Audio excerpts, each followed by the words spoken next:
Bonjour et bienvenue dans ce nouveau rendez-vous avec l'info. Voici certains des titres de ce jeudi, plus que 10 jours avant les élections législatives en France. Il est Premier ministre seulement depuis le mois de janvier, le plus jeune d'ailleurs de l'histoire de la Ve République, mais il ne devrait pas, sauf immense surprise, conserver le poste après le 7 juillet. Gabriel Attal mène la campagne pour les législatives pour le parti du président Macron. Et donc écoutez ce matin la réaction du Premier ministre à propos de ce drame.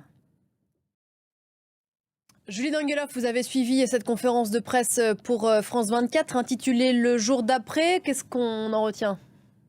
On en retient justement cette présentation du programme axée autour de 5 points.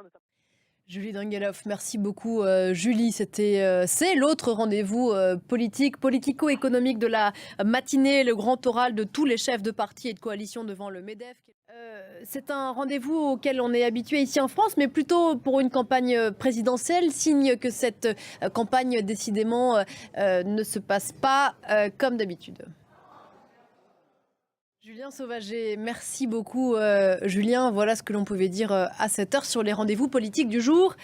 Premier tour des législatives en France le 30 juin. Au Proche-Orient maintenant, se dirige-t-on vers une guerre d'ampleur entre Israël et le Hezbollah libanais ? Il plaide pour la souveraineté économique de son pays et la révision des partenariats avec l'ancienne puissance coloniale. Le président sénégalais Bassirou Diomaye Faye est à Paris. Élu au mois d'avril dernier, il va déjeuner d'ici quelques instants à l'Elysée avec Emmanuel Macron. Qu'attend-on de cette visite à Dakar?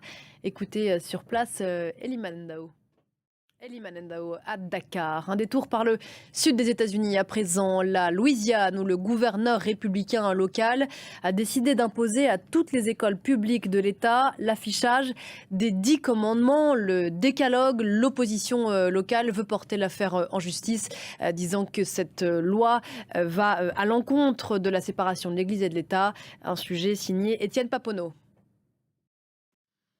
Et puis on l'oublierait presque tant l'actualité politique est chargée ici en France, mais nous sommes à 36 jours des Jeux de Paris.